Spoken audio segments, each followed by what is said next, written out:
Hey gang, what's up? Aaron here, Canadian Looney. Smash that like, hit subscribe. We're going to watch some Canadian federal politics. We've been showing a lot of pieces lately from the committees in the pre-show.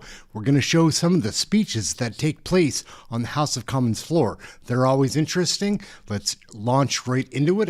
Thank you all for tuning in, watching here. We do have the best pre-question period show I believe that anybody's doing live these days. So thank you all for joining us. Good to see everybody today. Let's get into it. Let's launch this thing. Here we go. In Canadian federal politics, the Canucks are represented by two separate yet unequal groups. The globalists who sold out and the opposition trying to salvage a country. These are their stories. Resuming debate. Reprise de débat, the Honourable Leader of the Opposition. Hear, hear. Thank you. Mr. Speaker, 10 years of radical open borders policies and mass migration have undermined confidence in what was the best system of immigration anywhere in the world. The Liberals imposed this radical approach without any care, consideration, or thought for the strains it would place on our housing, healthcare, and job market. And the result is chaos in our streets. But nowhere is this problem more acute than in the area of lawlessness and criminality that Liberals have invited through the system. They have allowed people to come to this country and get visitor visas and other permits to enter Canada without actually performing any criminal background checks. To this day, there are 400 criminals who have since been ordered deported but have not left and have vanished completely into Canadian society. Furthermore, our legal system now discriminates against Canadians and in favor of non-Canadian, non-citizen criminals who are here. In fact, lowering the sentences that they receive for convictions in order to allow them to stay. An unbelievable perversion of justice, which does exactly the opposite of what we should seek. It should be a stated policy of our system to get criminals out of Canada. If someone is not a citizen, not a Canadian, and commits a crime, then they should be shown the door, because becoming a citizen of this country requires good, law-abiding behavior that will protect the well-being and the interests of this country. And let me read through some examples of this kind of backwards thinking that is pervaded in our system. In the FAM decision, a key matter was that the sentence had to be reduced in order to allow the defendant to stay in the country. In 2023, in another case, a 30-year-old man, Akash Kumar Kant, tried to have sex with a 15-year-old at a Mississauga hotel for $140, but only received a conditional sentence because a stronger penalty would have hindered him and his wife's ability to obtain Canadian citizenship. On June 25th, Kant was sentenced to a conditional discharge for committing an indecent act. For 3 months, he will be placed under house arrest. During which time he was able to go shopping for 3 hours every Sunday, attend religious services, medical appointments, and travel to and from work. 12 months of probation afterwards. In other words, his sentence was specifically reduced so that he could stay in Canada. In 2024, a 25-year-old non-citizen, originally in Canada on a study permit, then a visitor permit, sexually assaulted an 18-year-old at a club in Calgary. Despite being found guilty, the court, led by Judge Anne Brown, took into account that he would be deported without appeal if the charge was one of sexual assault. Therefore, the court decided to discharge him and subject him to 15 months of probation. If he had been a Canadian, he would have been convicted of sexual assault and actually gone to jail. But as a privilege for being here as a non-citizen, non-Canadian, he had his sentence reduced to no jail time, and therefore he was allowed to stay in this country. In July 22nd, 2025, a Canadian judge hit the brakes on a guilty plea from a non-citizen linked to a homicide and facing serious criminal charges, citing discomfort with the fact that the accused would likely be deported if found guilty. Victor Buran, a 22-year-old Filipino national, was set to plead guilty on multiple charges stemming from a high-risk takedown by Barrie police earlier this year.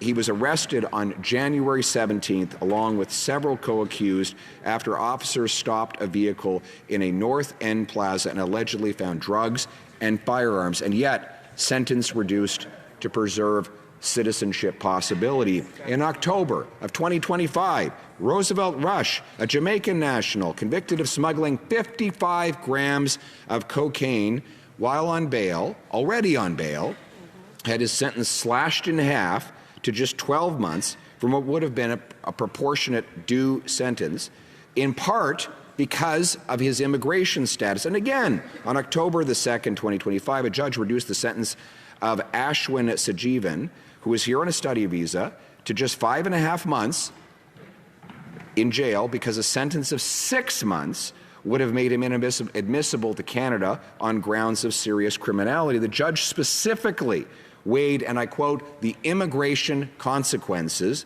end quote, for the former international student who spied on his female housemates through a peephole that he used through the bathroom, through the bathroom wall where he made videos recording the four of them in various stages of undress over a period of 6 months, Mr. Speaker.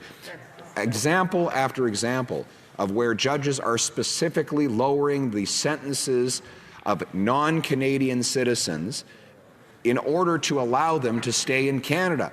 Mr. Speaker, we welcome law-abiding, hard-working Canadian immigrants, people who want to come and productively build our country while following our laws. What we do not welcome is people who want to come here and commit crimes.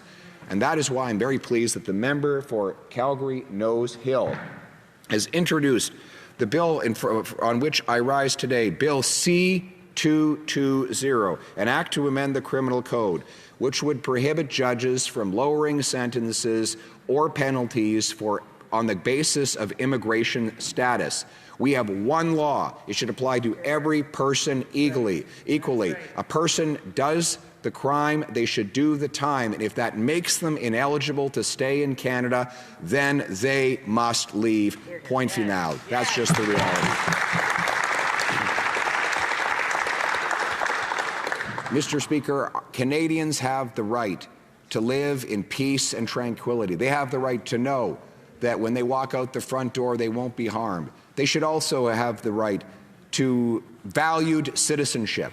We don't give away citizenship to anyone who comes here and breaks our laws. That arriving here as an immigrant means that there is a certain degree of responsibility, just as there is for those who are born here. And those responsibilities include following the laws, respecting others, and protecting the safety of fellow Canadians and newcomers to this country. Mr. Speaker, we believe in a system of controlled, merit-based immigration where we welcome people who want to join the Canadian family, work hard, succeed, build a better life. And the vast majority of immigrants seek exactly that. They come often fleeing violence and danger. But when they arrive here, they do not expect to be victimized by criminals who then use loopholes in order to stay in Canada and avoid penalty under the law. We as Conservatives believe Canada can once again be a safe place where all people feel that they live in peace and harmony, where their property and their persons are protected, where everyone is equal under the law, where people are held accountable for their behavior, and where most of all, the Canadian law becomes paramount, and anyone who comes here understands that following the law is the basic responsibility that is necessary to graduate from visitor to temporary resident to permanent resident and eventually to citizenship. Citizenship in Canada must have restored value, and that value starts with respecting the safety and the security of every Canadian and the rule of law in our land. Thank you. Position. Thank you very much, Madam Speaker. Prime Minister famously promised during the election that he would negotiate a win, and I quote, with the U.S. president, get a deal by July 21st. Here we are in December, months after his self-imposed deadline, still no win, still no deal, still no elbows, still no jobs. Since he became prime minister promising an end to U.S. tariffs, they've actually doubled on autos, aluminum, steel, and they've tripled on Canadian lumber, a subject about which the member for Caribou Prince George will be speaking as I split the time with him. Now, that brings the tariff to 45% on Canadian lumber, the highest in Canadian history. Now, before we go from the normal liberal transition that they make around this time, from making promises to making excuses, where they suggest that there's nothing they could possibly do about American tariffs on Canadian lumber, let's be clear. Prime Minister Stephen Harper negotiated an end to and refund of American softwood lumber tariffs within 79 days of becoming prime minister. This Liberal government has been in power for 10 years, and they have not been able to get rid of the tariffs that were imposed on Canada mere months after then Prime Minister Trudeau took office. Furthermore, since this prime minister came into office, not only has he failed in more than double the time as prime minister that Stephen Harper had to get a deal, not only has he failed to achieve the same, but the tariffs have tripled to levels not even imaginable before he took office. Now, you might have asked, what is it that he could have done differently? This prime minister not only failed to make softwood lumber a negotiating priority in his dealings with President Trump, he unilaterally backed down. He reversed Canada's dispute of multiple legal disputes against the illegal and indefensible tariffs. And let me read a headline right out of Bloomberg. Canada ends fight against some U.S. softwood lumber duties. Ottawa has revoked 2 separate claims disputing U.S. anti-dumping duties.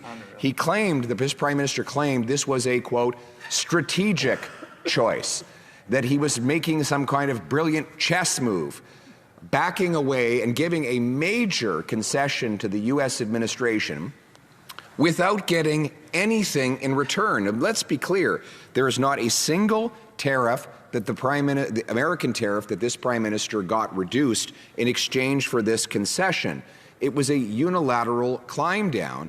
And since that time, the U.S. president has not only increased tariffs, but broadened them to new products not previously covered, like cabinetry and trucks. So the prime minister who claimed that these tariffs were an existential threat to Canada, requiring his immediate election back in the spring, now says, who cares? Yeah. Who cares? When he's asked about how the talks are going with the U.S. We've gone from elbows up to who cares. That's the distinction between the pre-election prime minister and the post-election prime minister. I'll tell you who cares.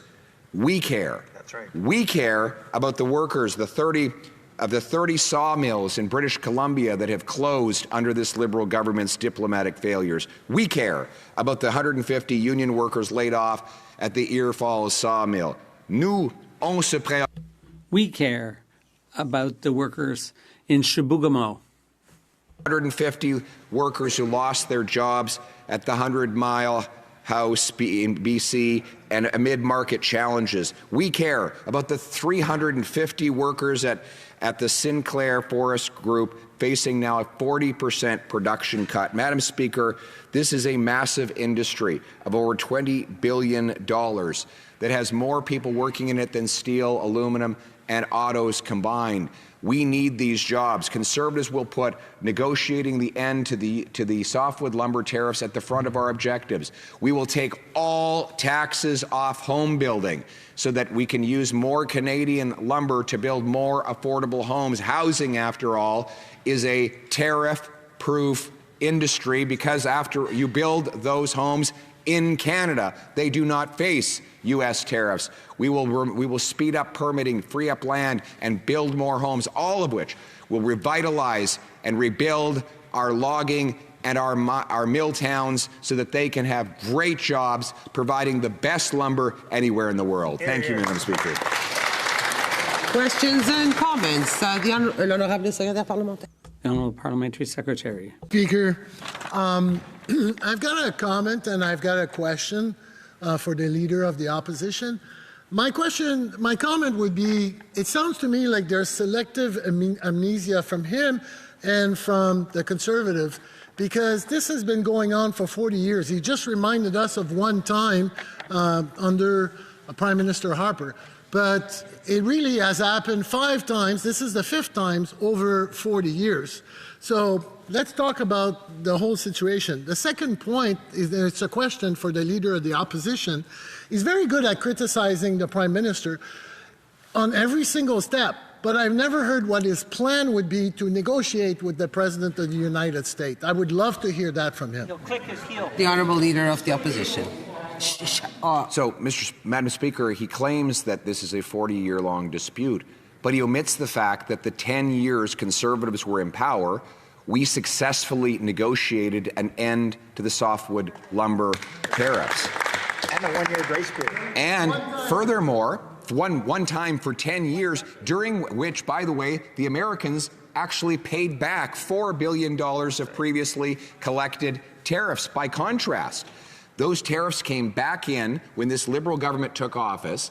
They have had 3 presidents and 10 years to reverse that defeat that happened under their watch. And not only have they not done it, the tariffs have gone from their original 7% to then 15%. And then when this Prime Minister took office, they went up to 45%. Just to show how much worse things are today than when the Liberal government took office, and in particular, than when this Prime Minister took office, making grand promises that he was a three-dimensional chess player who could outwit the world and get us a deal. Madam Speaker, I'll tell you what I would have done differently. I never would have dropped the legal challenges. I would have kept fighting on to get our money back. I would have fought for every mill and logging town in this country. That's what I would have done differently. For Calgary Nose Hill. Mr. Speaker, should judges be allowed to use a non-citizen's immigration status to issue a more lenient sentence to a non-citizen convicted of serious crimes like sexual assault, just so that they can avoid deportation? The answer is no. And tonight, I'm pleased to speak to Bill C-220, the One Law for All bill, which represents and reasserts the principles already laid out in the Immigration Refugee Protection Act with regard to the deportation consequences associated for non-citizens convicted of serious crimes like sexual assaults in Canada. The vast majority of people in Canada who have immigrated here abide by our law. So removal from Canada for non-citizens after being convicted of a serious crime is a no-brainer to protect everyone, the value of Canadian citizenship, and frankly just every person who resides in our country and plays by the rules. After a decade of Liberal post-nationalism and excessively high immigration levels, accepting this change would allow the government to demonstrate respect for Canadian citizenship by affirming that, at a minimum, the privilege of residing here for non-citizens depends on adherence to the rule of law. And everything that I've outlined, and that I will outline tonight, will show that beyond rote partisanship, there is no reason for the government not to support this bill. In fact, to save Canada's pluralism, the government must start admitting its errors with regard to immigration and working across party lines to accept common sense solutions. Colleagues, recent public polling shows that support for immigration among both Canadians and newcomers is at an all-time low. This opinion should shock and spur every person in this place to action to find ways to solve this problem. And that's what I'm trying to do here with this bill today. Thankfully, the reason why Canadians don't support immigration the same way they used to is not because Canadians are pointing the fingers at immigrants.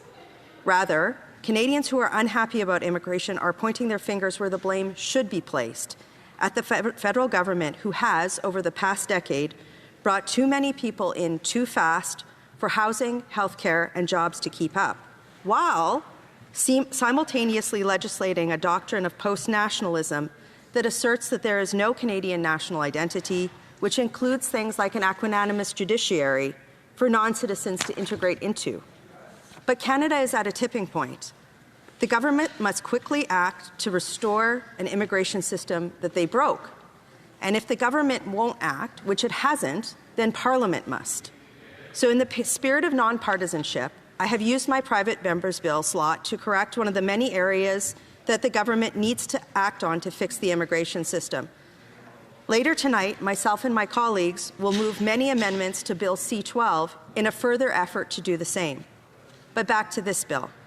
To be fair to everyone and to start to prevent the further erosion of Canada's tolerance for immigration, we must ensure that non-citizens who commit serious crimes like sexual assault face the consequences that are already set out in our law. At a bare minimum, colleagues, non-citizens who abuse the great privilege of being in our country by committing a serious crime like sexual assault should face the deportation consequences that are already outlined in the Immigration Refugee Protection Act. And here's how we can do that. The bill before us tonight amends the Criminal Code by adding a new general sentencing principle under Section 718. This is the section of the Code where Parliament has exercised its right to provide guidance to the courts on how convicted offenders ought to be sentenced.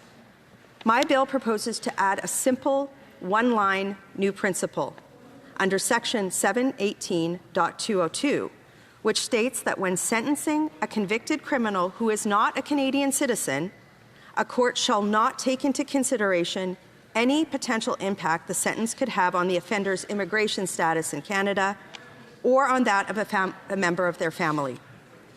This simple one-line provision ensures that provisions that are already outlined in the Immigration Refugee Protection Act are enforced in sentencing non-citizens convicted of serious crimes like sexual assault. That is the how, but here is the why. In recent years, there have been multiple instances of judges issuing sentences to non-citizens convicted of serious crimes that were designed to allow them to evade deportation. The net effect of this practice in considering a non-citizen's immigration status in order to give them more lenient sentences to avoid deportation is to create a two-tier justice system between non-citizens and those with Canadian citizenship. This is unfair and it is antithetical to the principles of fundamental justice and has eroded Canada's immigration consensus. Here are about a few examples of the rampant, excessive number of times non-citizens convicted of serious crimes like sexual assault have been issued two-tiered, lenient sentences in very recent history just so that they will avoid the deportation consequences already set out in the law.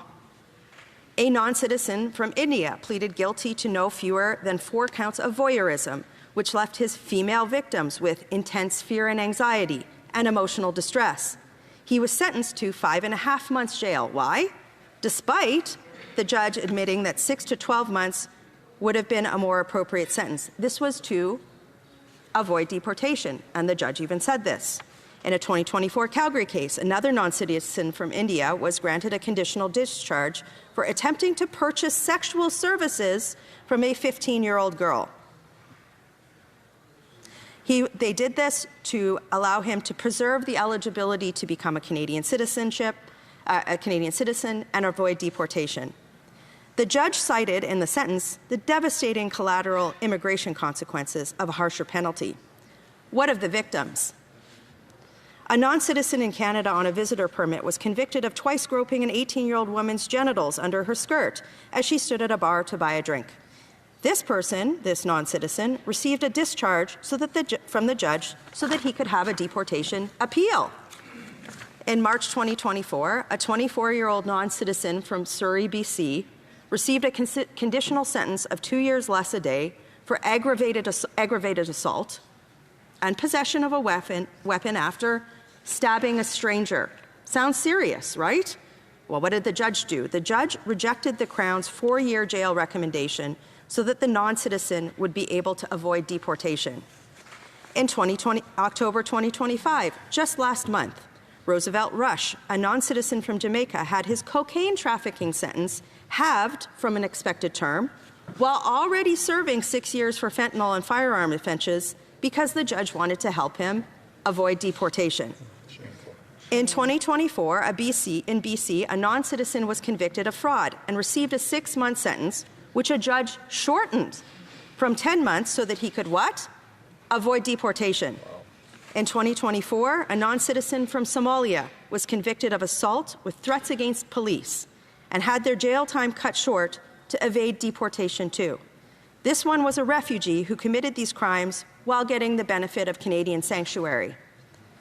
All this consideration for non-citizens convicted of serious crime to avoid deportation. But what about the victims? What about the value of Canadian citizenship or the responsibilities associated with being in our country? Being in Canada can't just be about receiving the privileges and the benefits of being in Canada, which are great. It also has to be about adhering to the responsibilities associated with that privilege, and that includes adhering to the rule of law. There are many other examples that illustrate the trend of immigration status being considered in sentencing, with criminal lawyers now routinely arguing for lighter sentences so that their non-citizen clients can evade deportation or denial of citizenship under IRPA's current provisions. Let me explain why this is happening.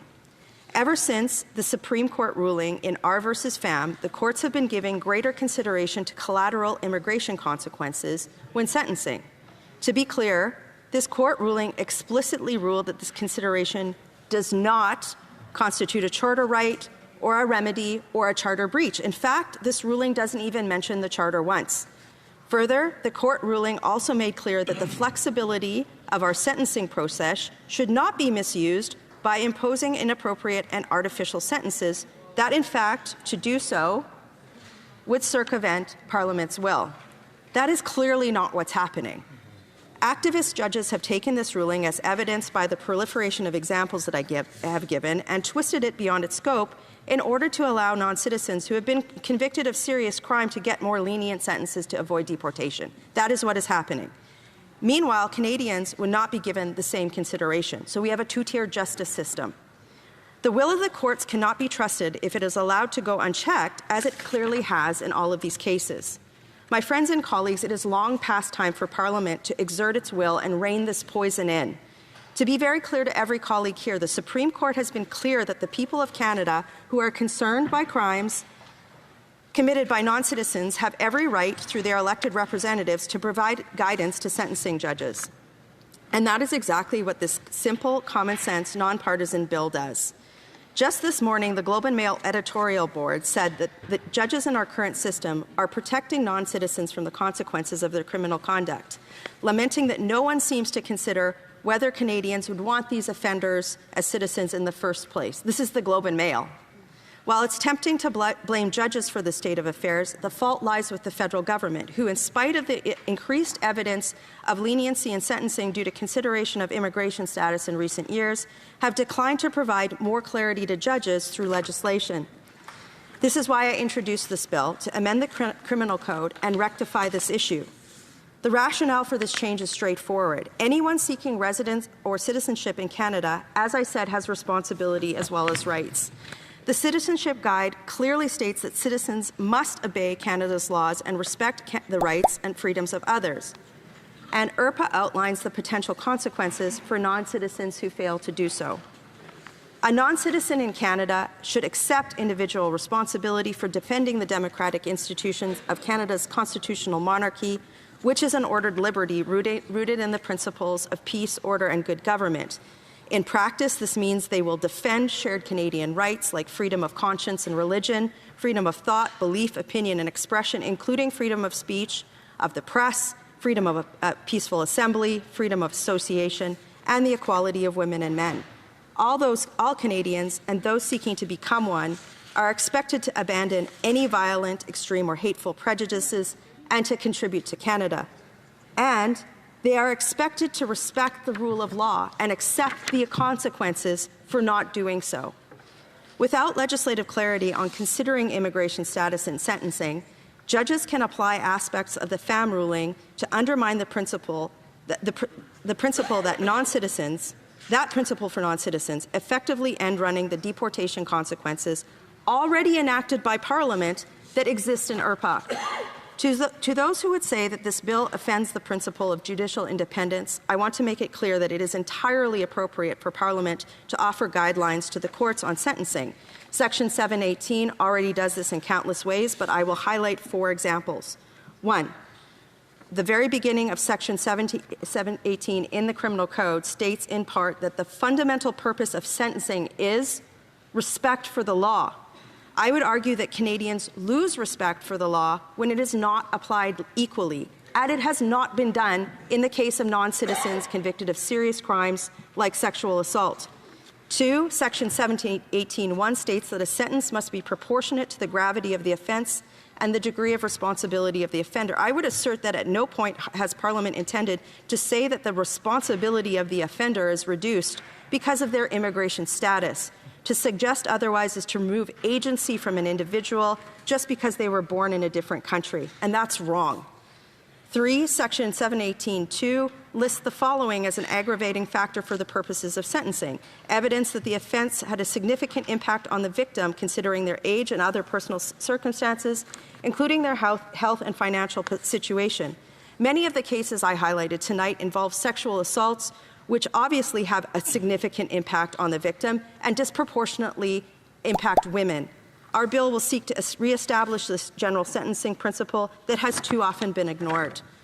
And finally, Section 718(2) states that a sentence should be similar to sentences imposed on other offenders for similar offences committed in similar circumstances, obviously giving the offender a lighter sentence just because of their immigration status offends this principle. It is well within Parliament's purview to reassert this general sentencing principle by further clarifying for judges that they should not take into account an offender's immigration status. And in my closing remarks, Mr. Speaker, I would like to thank Sean Phelan, an unsung hero in Canadian history. A lot of people won't know this name, but he has single-handedly worked to reform Canada's justice system over the last 10 years, and I thank him for his help in this bill tonight. Thank you.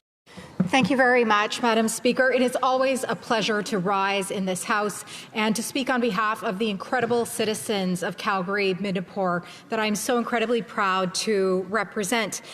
Now, M14, of course, is regarding Canada's international development assistance. And as a former diplomat for Canada, this is of special interest to me. I've had the opportunity to serve abroad and be just a small part of the implementation of Canadian development programming.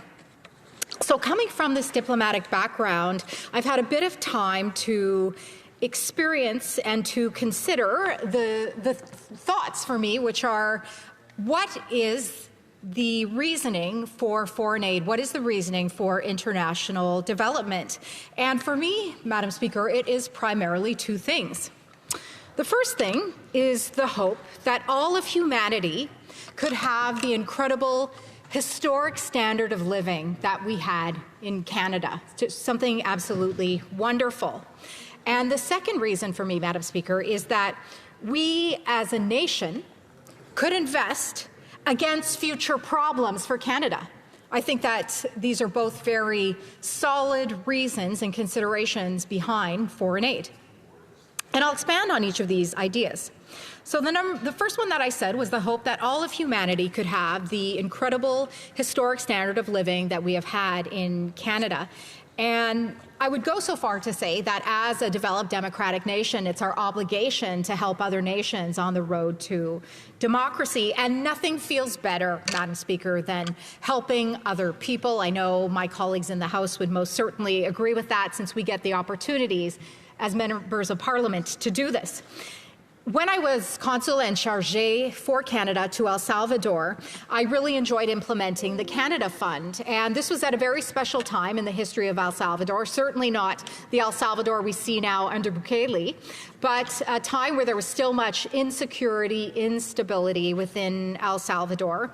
And so our funding with the Canada Fund was for children's organized sports. And this gave me a lot of joy, because I knew that in Canada investing in this, we were investing in the security and the safety of Salvadorians and of the nation El Salvador. Also, Madam Speaker, when you're raised in Calgary, Minipur, you have had the best standard of living in the world. Calgary is consistently ranked as one of the world's most livable cities, and Minipur itself was actually recently ranked as the third best community in the city of Calgary. And my favorite thing about this, Madam Speaker, is that citizens of Calgary, Minipur historically recognize that energy is the reason that we have had this amazing standard of living. It's the reason I got to swim in Lake Bonavista every summer with my school friends and then skate on it in the winter. But as I said, Madam Speaker, this was until recently. Things have changed in Canada that does not allow for the standard of living that we once had.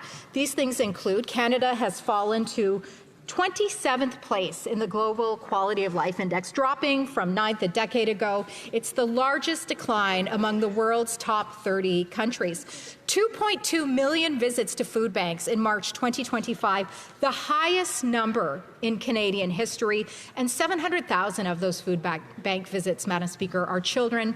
Food bank usage has doubled since March 2019. Resuming debate, the honourable member for Lethbridge.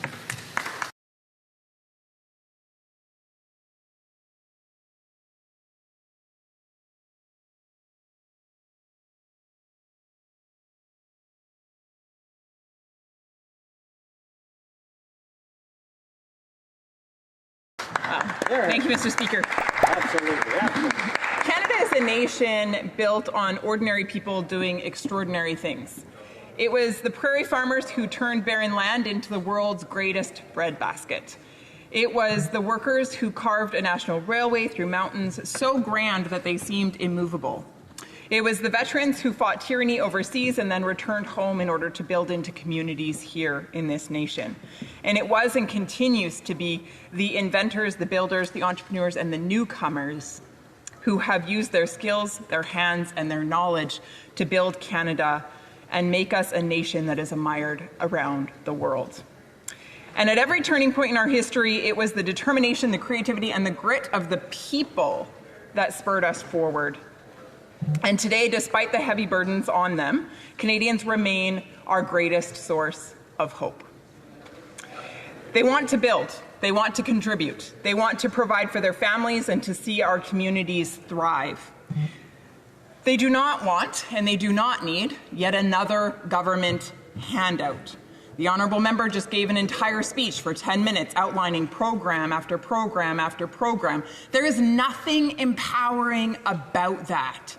Canadians want to be effective on their own. They need a government that trusts them. They need a government that removes barriers and unleashes their potential. In other words, they need a government that facilitates opportunity and empowers them to do great things. That's what Canadians want. And unfortunately, Mr. Speaker, that is not what this budget delivered. Instead, Budget 2025 was all but that. It really was a chance. It really was. It really was this government's opportunity to put their trust in the Canadian people, to launch them forward, to help them succeed by simply facilitating an environment of economic prosperity rather than laying out program after program after program, which makes Canadians small and the government big. Yes. That's right. It's insulting, and Canadians are tired of it. I'll give you an example. In question period, we've been asking about affordability, and recently the Secretary of State for Children and Youth said that if you're a senior struggling to afford food or a parent struggling to pay for baby formula, the Liberals have an answer for you. The school food program. Just sign those seniors up and get those babies to the school food program. And they went on to say, now with regards to rent and mortgage, this is what the Minister of Jobs and Families had to say. Well, those that are having a hard time putting a roof over their head, don't worry, there's a national dental care program. Oh, okay. So, Mr. Speaker, if these suggestions sound ludicrous to you, it's because they are. They are absolutely ludicrous. Because the problem for someone who's having a hard time putting a roof over their head isn't going to the dentist and getting a teeth cleaning. The problem for a family that can't actually afford to buy baby formula isn't to sign their infant up for a school feeding program. In what world does a sophisticated government offer such solutions? Canada. I guess in Canada. I would remove the word sophisticated from government, however. Canadians don't want another handout. They don't want another program. They want more freedom. They want more opportunity. That's right. They want their hard-earned money left in their pocket so that they have choice, so that they have dignity, so that they can advance themselves and their families. And that's what this government fails to see. In my area, small businesses are the lifeblood of the community, but they are suffocating under inflation and taxation and over-regulation by this government. Over years after years of overspending and mismanagement, this Liberal government has created this affordability crisis that Canadians from coast to coast are experiencing. When government takes on debt, and I mean $80 billion worth of debt, as they did in this budget, it simply passes it on to Canadians through increased taxation and increased inflation. It's Canadians who ultimately bear that. And so it's one of the most unkind things that this government could have possibly done to Canadians. It's cruel. It is. Yep. Many people ask what we would do differently as Conservatives. Well, let me begin with the fundamentals. Fundamentally, we believe in people. We believe they are the creators, the innovators, and the problem solvers that will take this nation forward. We believe that they're capable, that they're resilient, that they're ready to build a stronger country when the government would simply get out of the way and allow them to succeed. A Conservative government would chart a different course, one that brings home powerful paychecks by cutting waste, lowering taxes, and restoring fiscal responsibility. We would reduce the debt load that's burdening Canadians. We would reward municipalities that build homes. We would enforce housing targets, and we would lower construction costs. In short, we would restore hope because we believe in the Canadian people. That's right. And on that note, Canadians aren't just looking for hope when it comes to affordability, they're also desperate for hope when it comes to their safety and their well-being. And again, this government is found lacking. Violent crime is up, extortion is up, sexual assault are up, gun crime is up. Crimes against children are out of this world, a rate unprecedented. Repeat offenders are cycling in and out of jail. The member opposite scoffs as if it isn't true, but he knows it is. If only he would listen to a few of his constituents. This is because of broken laws from this government.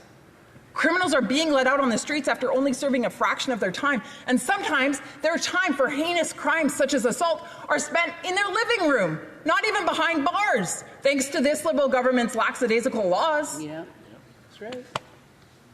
Conservatives would end these policies. We would end catch and release. We would restore jail time for criminals. And across the country, for crying out loud, we would put victims ahead of those that commit crimes. In my riding, we are not exempt. I have sat down with the parents who have lost children to crime. I have sat down with children who have lost parents to crime. This is real in this country, and it is having a devastating effect. Children's advocacy centers are doing incredible work, but they are insufficiently funded. There's something that this government could have made an investment in and instead turned a cold shoulder to. Victim services received cutbacks. RCMP received cutbacks. Absolutely. Laws have become weaker. Criminals are being favored. Why? Why? Why does this government so fundamentally believe that anyone but the victim should be stood for? We will continue the good fight. There are many justice bills that have been put forward from this side of the House, calling for greater severity when it comes to heinous crimes, advocating for victims. My own private member's bill is one of those, calling for justice when it's a sexual assault crime, standing up for victims and making sure that they receive what is theirs. We will continue that good fight. And speaking of fight, we are pleased to see that in this Budget Implementation Act, the government added a clause to the Broadcasting Act to protect privacy. Good job. Sadly, however, Bill C-11 in itself is just a horrendous bill, and so I must take the opportunity to talk about that. It is the worst censorship legislation that this country has ever seen. It likens us to places like North Korea and China and Turkey, places that we would never want to become, because it controls what people can see and say and post online. It puts this government in control of how people use the internet. Now, fortunately, this government has wrapped themselves up in this legislation so horrendously that it's taken them over 2 years to figure out how to implement it. So even though it passed in June of 2023, it actually still isn't in effect. Because it's such a terrible bill, they don't know what to do with it. That's right. The CRTC is confused. There's court cases that are happening because it's so badly blundered. I celebrate that personally because at the end of the day, it's Canadians who benefit. Bill C-11 should be scrapped altogether. The protection of Canadians' freedom should be in place. Budget 2025 shows Canadians exactly what this government truly is. It's the same old Liberals with the same old habits, overspending, overreaching, and under-delivering. It's a horrendous budget that does an incredible disservice to Canadians, and I will be proudly voting no. Well done. Questions and comments? Questions et commentaires. The honourable member for Thunder Bay, Rainy River. I'd like to thank the member for her speech. The member talked about believing in people. She talked about the importance of the creativity of our ancestors when they came to the country and how they created this country. And okay, I agree with all that.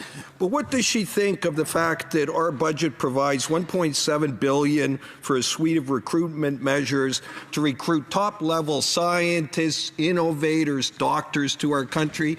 Is that a good idea, or is that too, as she would say, ludicrous spending? Lethbridge. The devil's always in the details, isn't it? Doctors will come if they're respected. They're respected when regulations are put in place that respect them. Look, if you want to draw investment into the country, the biggest thing that keeps them out, there are two big things: taxation and regulation. This government did not need to put Canadians into debt in order to bring investment into our country. In fact, I don't actually believe that their program will work. What this government needed to do was actually cut red tape and cut back on taxes. Investment will flow when those two things happen. Questions and comments? Questions et commentaires. The honourable member for Cloverdale, Langley City. Mr. Speaker, this budget relies on record spending, record debt, and record optimism, but absolutely no record of competence. If the government can't keep a single promise on deficits or timelines, does my colleague think that Canadians should believe a single number in this budget? Member for Lethbridge. My honourable colleague asks a good question, and that is, can you trust the government? When the government leads people to believe one thing but then does another, trust is broken. When the government puts Canadians further and further into debt, which results in inflation, which results in increased taxation, which results in cutback on social programs, when a government functions in that capacity, then of course trust is broken. When a government overreaches and tries to control the Canadian people rather than believing in their potential, trust is broken. All in all, this government has functioned in such a way that Canadians really have no reason to trust them. All right, gang, we're going to slip over right quick to question period now. It's not question period. These are the statements they do just beforehand, but we've got a conservative on the floor, so we're going to drop into that. By the day, hit the like, smash the subscribe. Let's go. We must do more to educate and protect our seniors from these predators. That's why this Saturday morning I'll be hosting Inside the Scam Playbook, a community town hall focused on raising awareness and sharing practical steps to safeguard yourself and those who care about. Knowledge is the best defense. Understanding how these scams work before they happen can prevent devastating loss. Together we can stop these criminals and ensure that no one in our community faces this alone. Way to go, Carney.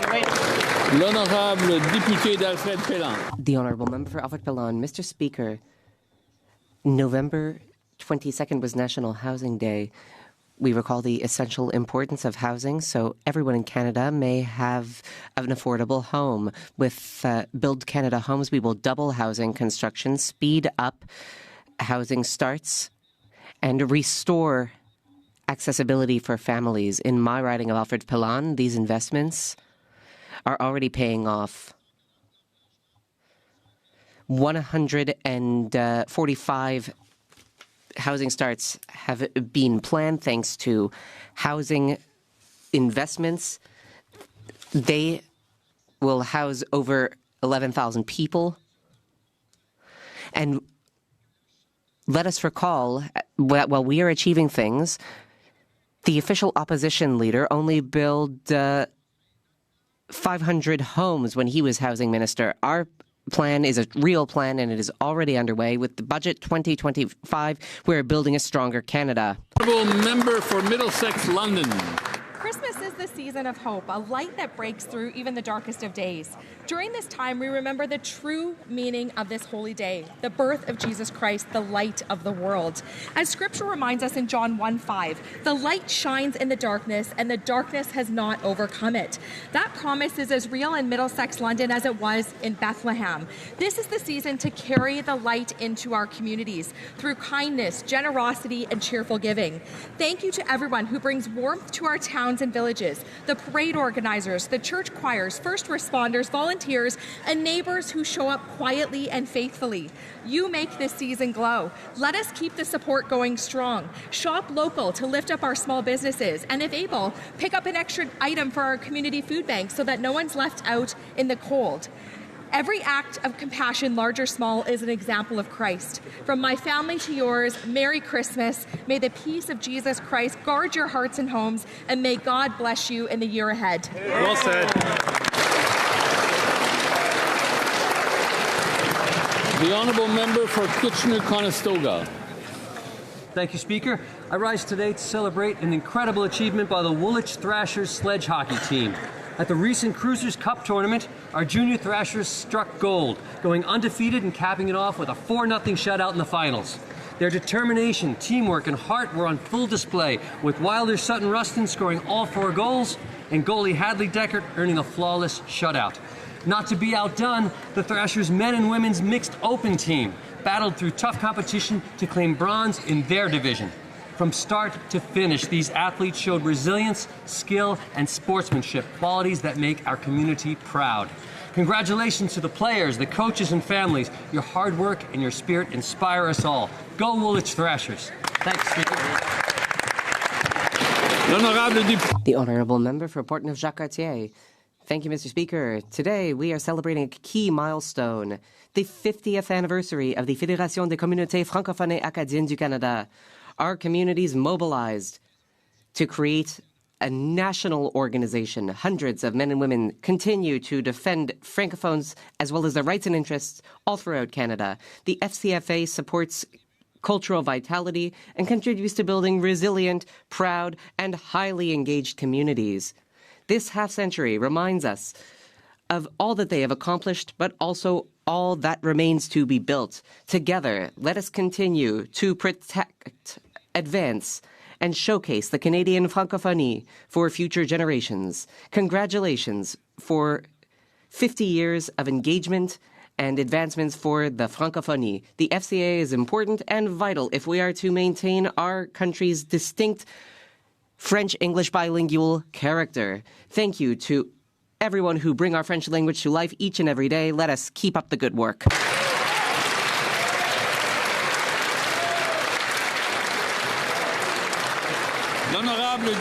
The Honourable Member for La Pointe de l'Île. Mr. Speaker, I am proud to mark the 40th anniversary of the Relevé de Montréal Centre in La Pointe de l'Île. Since 1985, this organization has supported 15,000 families in their transition to parenthood and life with a child under 2. They provide trainings, support services, home assistance, prenatal and postnatal activities in Eastern Montreal. They share their expertise with parents and professionals throughout Greater Montreal and even internationally. I would like to congratulate Director José Laprate, President Martine Allary, and the entire Relevé team. Every day, their respectful engagement with parents provides support to children. allowing them to thrive and to grow into accomplished citizens ready to enrich the Quebec society of tomorrow. Happy 40th, and vive les Relevés! The honourable member for Milton East, Carlton Hills South. Hear ye, hear ye. Mayor Gordon Krantz of the town of Milton is celebrating his 60th year of elected office. First elected as municipal councillor in 1965, and then as mayor when I was just 2 years old. Mayor Krantz is Canada's longest-serving mayor, having served under 10 prime ministers. Mayor Krantz has guided Milton through 4 decades of managing growth and modernization. His leadership, vision, and commitment has positioned Milton as one of the most educated, diverse, and dynamic communities in the country. And I, Mr. Speaker, have the distinct honor of having served as one of Mayor Krantz's municipal councillors, my first elected office back in 2018. Whether it's playing cards on Sunday afternoons at local Legion Branch 136 or capturing the moment, cutting the ribbon at a new business, Mayor Gord is quintessentially Milton. Congratulations to Mayor Krantz and his family on this incredible milestone, a testament to the power of public service that stands the test of time. The honourable member for Essex. Mr. Speaker, food costs are rising 40% faster in Canada than the United States, and families in Essex are feeling the pressure. My riding is one of Ontario's most productive agriculture regions, but after 10 years of a Liberal government, the Canadians who produce our food are struggling to pay for it. Farmers have been clear. Scrap the industrial carbon tax. Instead of the Liberals continue to drive up the price of fertilizer and farm equipment, making it harder for farmers to grow, ship, and sell food. When 80.6% of Canadians say that food is their top expense pressure, take action by cutting hidden taxes to bring down costs and make life more affordable for families. Unlike the Prime Minister who says, "Who cares?" to Canadians, along with my Conservative colleagues, I care about the families of Essex. The honourable member for Yukon. Mr. Speaker, this fall season brings fresh momentum, new opportunities, and renewed energy to the Yukon. Just last week at Yukon's annual Geoscience meeting, the mood in the room could not have been more positive. You ask why, Mr. Speaker? Because Budget 2025 is replete with investments in the North, like the $1 billion Arctic Infrastructure Fund, the $2 billion Critical Mineral Sovereign Fund, the expanded Critical Mineral Exploration Tax Credit. Add to that our government's ambitious Build Canada homes to ensure Northerners have access to homes they can afford, and so much more. With the recent referral of the Yukon BC Grid Connect to the Major Projects Office, we're also setting the stage for the longer term. We know how important clean power is to realize the full potential of Canada's Northwest, including the Yukon. Before closing, Mr. Speaker, may I send congratulations to newly elected Premier Curry Dixon and his cabinet staff, just sworn in on Saturday. I know we'll all be working together on priorities and opportunities for the Yukon. Let's keep Yukon strong, Canada strong. The honourable member for Saskatoon University. The Canadian taxpayer is spending hundreds of millions of dollars on the European Space Agency. Canadians could be expected to wonder why so much of their money is being spent on the European Space Agency and their private corporation, Harwell Science. But don't worry, we know the answer. 50% of the Harwell Science Innovation Facility is owned by Brookfield. That explains it. As always under this government, if it benefits Brookfield, it happens. But as with so many other projects, from timber to pipelines, if it doesn't benefit Brookfield, then it goes nowhere.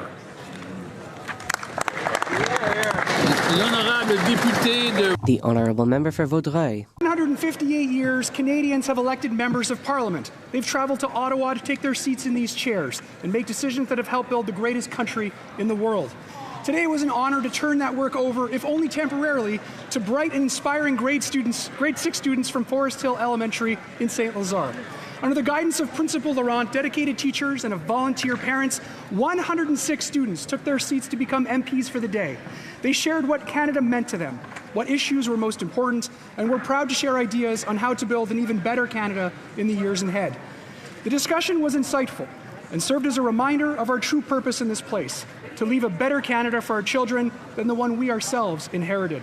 Mr. Speaker, I want to sincerely thank the Forest Hill teachers and students who joined me today. This is your house, and your ideas, your energy, and your thoughtfulness are always welcome here. Thank you, Mr. Speaker. The honourable member for Haldimand, Norfolk. This morning, at a multi-party parliamentary prayer breakfast, I shared from Mark 4:35, the moment when the disciples, caught in a violent storm, cried out to Jesus, "Don't you care?" These were experienced fishermen, but even they were overwhelmed by the winds and the waves. Today, many Canadians feel the same. They see economic uncertainty, rising unemployment, social tensions, immigration pressures, and new tariffs creating instability in their lives. The storms are real, and people are looking to their leaders for reassurance and results, not indifference. When the Prime Minister promises Canadians a deal on tariffs, a response of "who cares" is exactly what the people fear in the middle of an economic storm. In turbulent times, leadership is not just about expertise. Leadership begins with compassion, the willingness to see the storm that others are facing, and the courage to stand with them in it. The honourable member for Eglinton Lawrence. Thank you, Mr. Speaker. In a world full of noise, sometimes the most powerful thing we can do is simply talk to one another. I recently met with Pete Bumbachi, a constituent of mine in Eglinton Lawrence and an advocate for GenWell, Canada's Human Connection movement. GenWell champions social health, the idea that our relationships, connections, and interconnections with one another are essential not only to our mental and physical well-being, but also to the health of our society. This week is Talk to a Stranger Week, and I want to encourage Canadians to take a moment to look up from their phones and start a conversation with someone new. You never know the difference a simple hello can make. Thank you, Mr. Speaker.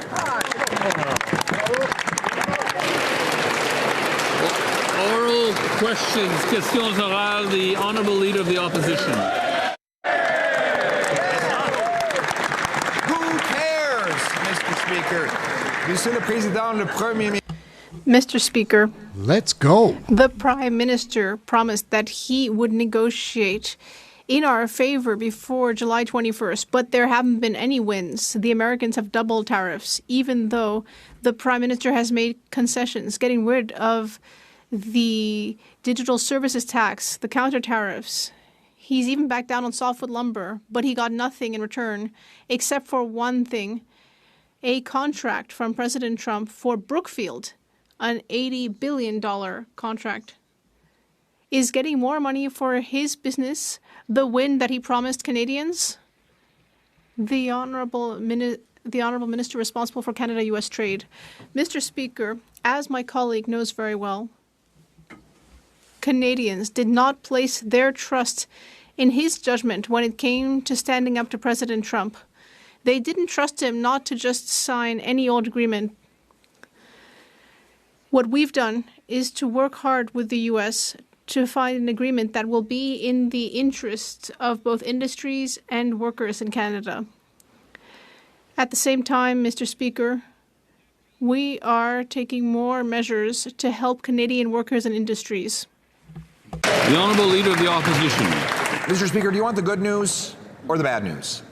Well, in these times, I guess we'll have to start with the good news. It's all we've got. The good news is that David Eby, the Premier of BC, has absolutely no constitutional authority to block a pipeline. The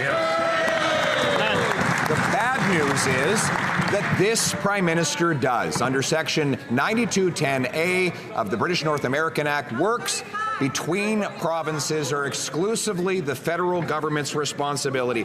So will the Prime Minister stop hiding behind the powerless Premier, get out of the way, and approve a pipeline to the Pacific today? The Honourable Minister of Natural Resources. Mr. Speaker, I'd invite the member opposite to buy a ticket to Calgary tomorrow to see how a federal government works with the provincial government to build Canada strong. Leader of the Opposition.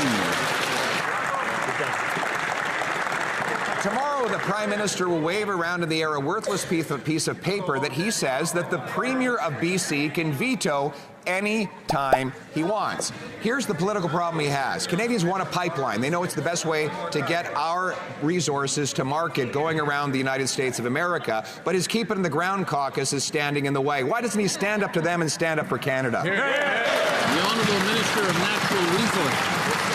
Speaker, maybe the member opposite should explain to his constituents why the Premier of Alberta wants to stand beside our Prime Minister and talk about how to build Canada strong. The Honourable Leader of the Opposition. Yesterday, the Prime Minister claimed that he did not have the power to approve a pipeline. Well, too bad for him. The Constitution is public. 9210A says that it is exclusively a federal responsibility. He happens to be the Prime Minister, and he asked us to pass emergency legal powers in C5 to give him the personal authority to overturn any regulation in order to get the project done. In other words, this government has the exclusive power. He has the exclusive legal authority. Will he match that authority with responsibility and approve a pipeline to the Pacific today? The Honourable Government House Leader. Mr. Speaker, what this Prime Minister is doing is leading. He's leading on building national projects. He's leading on building port capacity. He's leading on making Canadian steel, lumber, aluminum, and various commodities more available for homes, for big projects, to put people, unionized people, men and women from every part of this country to work building our great country. That's what this Prime Minister is doing. He's leading. What is the Leader of the Opposition doing, Mr. Speaker? The Honourable Leader of the Opposition. What am I doing? I'm standing in the House of Commons. Yeah, that's right. Where's Carney? Where's Waldo, Mr. Speaker? He's hiding. We know he's in the House of. We know that he's in Ottawa today. We know that he's in the. I think we're so close to the line there that we're actually stepping over it. So if the Honourable Opposition Leader would continue, but maybe in a different vein. Mr. Speaker, I think we're finding out that if you're not there, you don't care. Yesterday, the Prime Minister said, who cares that Canadian workers are losing their jobs because he broke his promise to get a deal? We care. Why doesn't he show up and prove he does too? The Honourable Government House Leader. I invite the member opposite to buy a ticket and come to Calgary tomorrow and see who cares. The Honourable Leader of the Opposition. Well, we've gone from elbows up to who cares under this Prime Minister. Remember, he said he would negotiate a win and he would get a deal by July 21st. Well, still no win, still no deal. He's made concession after concession. He backed down on counter tariffs, on the digital services tax, on the legal action against softwood lumber, and he got nothing in return. Well, one thing. Brookfield, his company, got $80 billion in contracts hand-signed by the president just 20 days after the two met. Is that what he meant when he said he would negotiate a win with Trump? The Honourable Minister responsible for Canada-U.S. trade. Mr. Speaker, I know it's an inconvenient truth for the Leader of the Opposition that Canada right now, today, has the best deal of any trading partner of the United States. But you know what, Mr. Speaker? It's not good enough for Canadian workers, and it's not good enough for Canadian businesses. So unlike the Leader of the Opposition, who would have signed any bad deal put in front of him, the Prime Minister didn't do that. We said we would do the work to support Canadian workers and Canadian industries. We would buy Canadian, be our own best customer, and then negotiate a good deal with the United States. Hear, hear. The Honourable Member for Belleuil-Chambly. Mr. Speaker, in 1995, a Liberal Prime Minister tried to do a fast one in Quebec, essentially cheating, lying, hiding things. And in 2025, will another Liberal Prime Minister once again do the same thing to the provinces in Quebec? Based on a mandate, based on an election where he talked about trade, where actually he's instead looking to benefit American shareholders and himself. Excuse me. The Honourable Minister of Immigration, Refugees and Citizenship.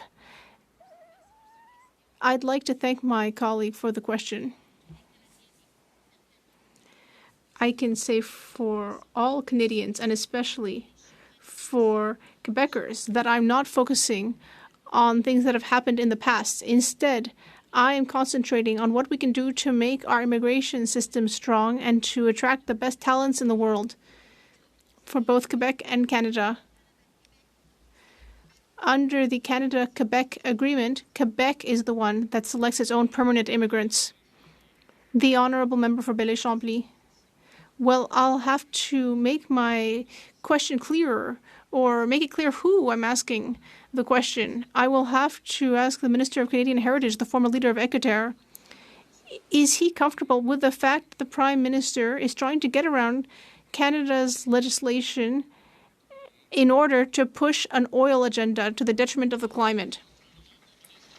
The Honourable Minister of Canadian Identity and Culture. Mr. Speaker, my colleague's question might be more relevant if he hadn't authorized drilling on Anticosti Island, right in the middle of the St. Lawrence. If he hadn't made it so that in Quebec, 50% of the oil is Albertan, all due to the leader of the Bloc Québécois. And perhaps what he's saying would be a bit more relevant if under our budget negotiations, the Bloc Québécois had brought forward a single measure to protect the environment. They did not bring in a single proposal for the environment. That's what we got from the Bloc Québécois.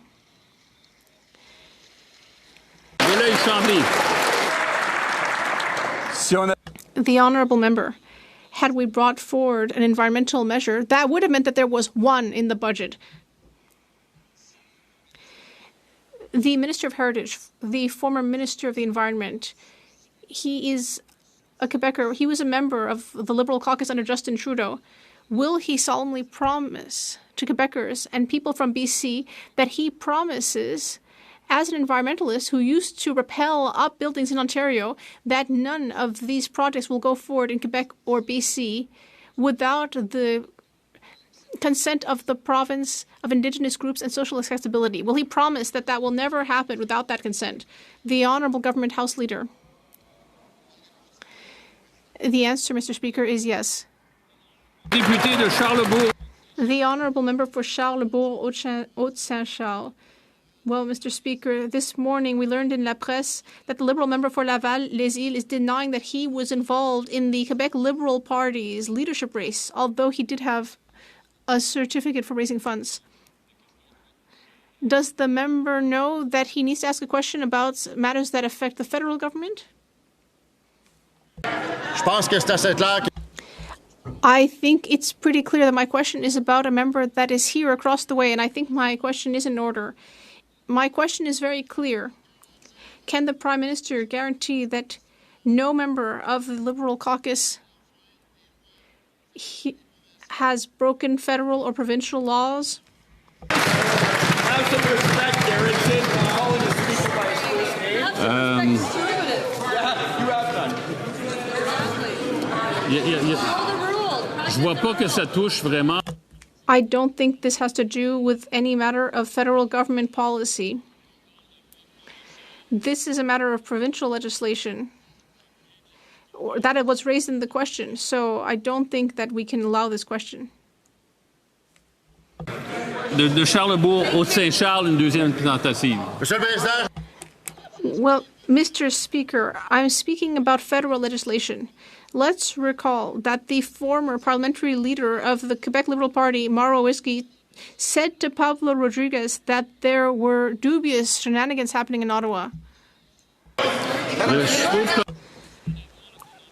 I really think that this is pushing it. This is a matter of unproven rumors. This has nothing to do with the federal government's policies. I cannot allow this question.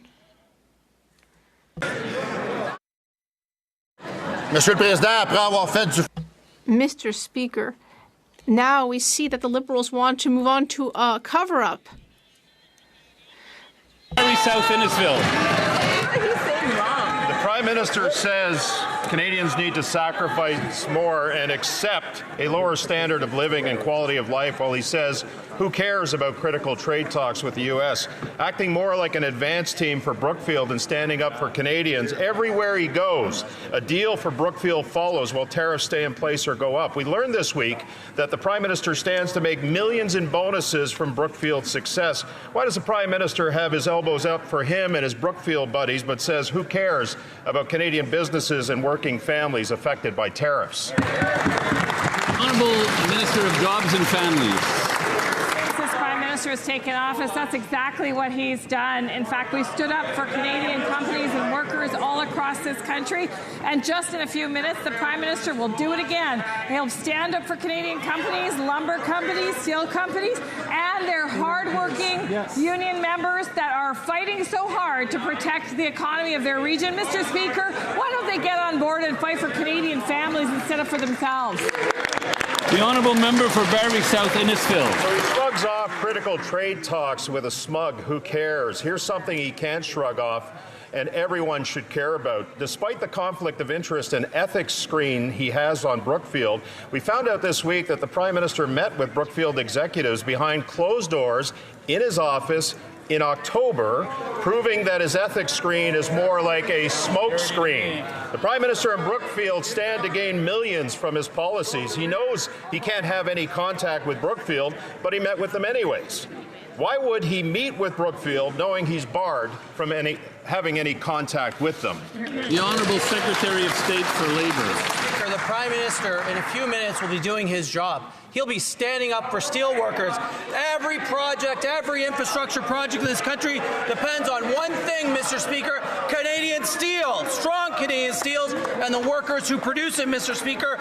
We are strengthening our steel industry, standing by our steel workers, Mr. Speaker. We are investing in our workers. The Conservatives are investing in division. The Honourable Member for Leeds Grenville Thousand Islands. The Prime Minister has backed down on counter tariffs. He's backed down on the legal challenge against the softwood lumber tariffs, and he's saying, who cares?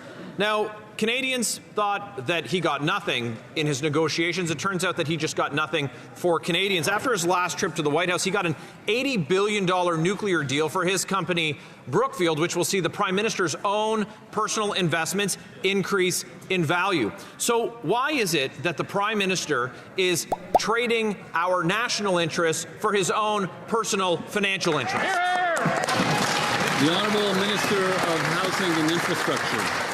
Thank you, Mr. Speaker. The Prime Minister is standing up today for workers across Canada, for BC Wood, building affordable housing across Canada with BC Wood.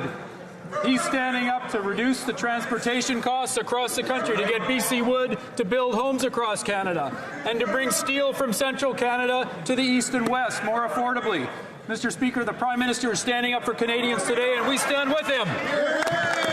The Honourable Member for Leeds Grenville Thousand Islands, Rideau Lakes. The Prime Minister's not standing up. He's backing down, like he did on counter tariffs and like he did on the legal challenge for illegal softwood lumber tariffs. But it gets worse when it comes to this Prime Minister's record on Brookfield. We learned that the Liberals gave $500 million to the European Space Agency last week. Guess who owns 50% of the agency's site where the funds are going? None other than this Prime Minister's company, Brookfield. Again, seeing his own personal profits increase at the expense of Canadians, at the expense of Canadian investment and Canadian jobs. Why won't this Prime Minister put Canadians ahead of his own financial interests for once? The Honourable Minister of Natural Resources. Mr. Speaker, we are in a trade war. While the Conservatives focus on conspiracy theory, our Prime Minister will stand up later today and make...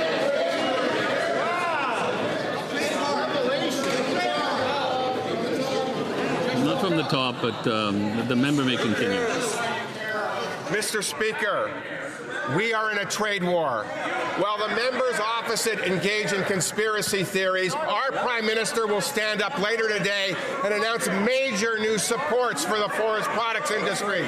On top of $1.2 billion we've already announced, Mr. Speaker. That's how we stand up for Canada. The honourable member for Kildonan St. Paul. The Prime Minister talked a big game during the election, but has since failed to deliver on the U.S. trade deal. He's backed down on every Trump demand, from the digital services tax. Oh, come on. Signing an $80 billion nuclear deal with his company a mere 2 weeks after his last U.S. visit. So why is it that under this Prime Minister, his financial investments are doing so well, but Canadian workers are being left behind? The Honourable Secretary of State for Financial Institutions. Mr. Speaker, while the Conservative leader is busy writing letters and debating himself, we're taking action to support Canadian steel and lumber industries and workers. We've got great news. This afternoon, we will introduce and announce new measures to further limit foreign steel imports to ensure that Canadian steel products and producers have better access to the domestic market, become our own best customer by building big with Canadian steel and Canadian lumber, increase protections for Canadian steel and lumber workers and businesses so they can adapt and thrive in this new global landscape. I urge the Conservative leader to tune in, get behind these measures.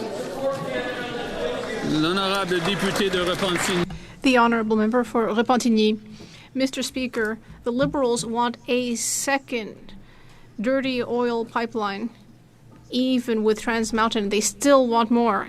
This has nothing to do with Donald Trump. They want to sell more dirty oil to Asia. And thanks to C5, this pipeline will be able to ignore environmental assessments. It will fill up oil tankers, which will break the law and sail right through a protected marine area. Is there a single Liberal out there with a single shred of conscience? And if so, will they get up and say that this makes absolutely no sense? The Honourable Minister of the Environment. Mr. Speaker, like I did yesterday, I will speak about the projects that our government is bringing forward in order to build Canada strong. As I said yesterday, if we want to talk about Quebec, we have the project in Saint-Michel-des-Seines in Quebec. This is a project that will continue to improve energy storage and electric vehicle batteries. Like all of our projects, we will respect provincial jurisdiction, and we will respect Indigenous rights. The Honourable Member for Repentigny. Mr. Speaker, it is very clear that these Liberals are ashamed. Every time the Liberals hear about their new dirty oil pipeline, they can't wait to change the subject. They know that it's a climate disaster. They know that it's a biodiversity disaster. And they know that there's also the chance of this turning into a financial debacle like Trans Mountain. And yet tomorrow they're going to watch their PM have a photo op with Danielle Smith to announce a pipeline that actually they can't defend at all. We know they're ashamed, but the real question is, do they realize that they are right to be ashamed? The Honourable Government House Leader. Mr. Speaker, quite the contrary. We are extremely proud to be contributing to building this country, to building opportunities throughout Canada, like renewable energy throughout the country, like significant projects like the mine my colleague just mentioned. It is the Bloc Québécois that wants to destroy our economy. With them, and then we also have the Conservatives who simply want to open the floodgates. As usual, between the two of them, the Liberal Party is finding the correct middle ground. The Honourable Member for Montmorency-Charlevoix. Well, Mr. Speaker, this Prime Minister has gone from elbows up to who cares after he failed to sign an agreement on tariffs with the U.S. He backed down on the digital services tax, on counter-tariffs, and on the legal measures on softwood lumber. We thought that he hadn't gotten a win, but the truth is that he didn't get a win for Canadians, but the Americans did sign an $80 billion nuclear agreement with the Prime Minister's business, Brookfield. And we know that when Brookfield gets richer, so does the Prime Minister. Why is this Prime Minister sacrificing the interests of Quebecers and Canadians so that he can profit? The Honourable Parliamentary Secretary to the Minister of Industry. Mr. Speaker, when the Prime Minister makes a decision, it's in the interest of all Canadians. That is why we've made several trips. Although our colleagues don't like that, we've gone abroad to find new investment. That's why this afternoon there's an important announcement, and I hope our colleagues will be paying attention, because there will be announcements on softwood lumber and others to support our industries. That's what we're doing all the time. The honourable member for Montmorency-Charlevoix. Well, Mr. Speaker, it takes a lot of work to manage all of the conflicts of interest having to do with Brookfield.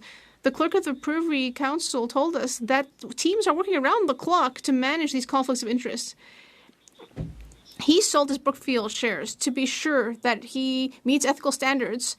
But the Prime Minister's Chief of Staff has told us that every day he's speaking to the Ethics Commissioner to ensure that everything is under control. The Prime Minister is ending up making tariffs go up every time he leaves the country. He can't seem to get a win for Canadians, and he needs dozens of people to regulate his conflicts of interest. Could he at the very least sell his Brookfield shares and stop being in a conflict of interest every single day? The Honourable Parliamentary Secretary. Mr. Speaker, every time the Prime Minister leaves the country, it's in order to sign contracts with other countries to find new markets for our products. Canada has what the world needs, and we will find new partners. Meanwhile, the Conservatives are pretending that they don't understand that, but actually, they do. And I'm honestly saddened to see the pathetic partisan games they're playing. They understand this perfectly well, but they pretend not to. Mr. Speaker, when it comes to trade with the Americans, the Prime Minister went from elbows up to who cares? He backed down on counter tariffs and on legal challenges to softwood lumber and got nothing in return when he went to Washington in October. Well, nothing for Canadians. Days later, the Americans signed an $80 billion nuclear deal with the Prime Minister's company, Brookfield. When is this Prime Minister going to get a deal for Canadians and not just a deal for himself and his company? The Honourable Parliamentary Secretary to the Minister of Finance. Conservative cares is like an oxymoron or some pathetic joke, because we know those two terms are like oil and water. They just do not mix. Who cares is our government cares. We're the ones standing up for our industries. We're making more announcements today. The Prime Minister is stepping up with increased protections for our domestic market, with new support for our industries and workers in steel and softwood lumber, and additional commitments to buy Canadian so that we ensure that our workers and industries will thrive for generations to come. The honourable member for St. Albert, Sturgeon River. Mr. Speaker, it is being reported that the government's MOU with Alberta includes a multi-billion-dollar investment in carbon capture with Pathways Alliance, the premier carbon capture company connected with Pathways Alliance is none other than Entropy, which is owned by none other than Brookfield. Is the reason it has taken the government so long to get a deal with Alberta because the Prime Minister has been busy getting a deal for Brookfield? Honourable Minister of Natural Resources. Speaker, I hate to break up their conspiracy theory, but Pathways is actually owned by 6 large oil companies, not Entropy. Member for St. Albert, Sturgeon River. Mr. Speaker, the very Brookfield fund that the Prime Minister stands to make millions of dollars in future bonus pay invested $300 million in Entropy. So, in the face of that, can the government provide the assurance that the deal negotiated by the Prime Minister will in no way benefit Entropy and, by extension, the Prime Minister's financial portfolio? The Honourable Minister of Natural Resources. Mr. Speaker, here we go again, conspiracy theory. We're focused on building Canada. We're focused on working with Alberta to grow our natural resources in a responsible way in consultation with First Nations. That's how we build, not conspiracy theory. For Mississauga Centre. Mr. Speaker, young Canadians are ambitious and ready to build Canada's future. Budget 2025 makes generational investments in youth, from Canada Summer Jobs and the Student Work Experience Program to expanded training and apprenticeship opportunities. These aren't short-term fixes. They're building blocks for a lifetime of success. While the opposition talks about cuts, this government's investing in the next generation. Could my good friend and colleague, the Minister of Jobs and Families, tell us how these programs turn ambition into opportunity for youth across Canada? The Honourable Minister of Jobs and Families.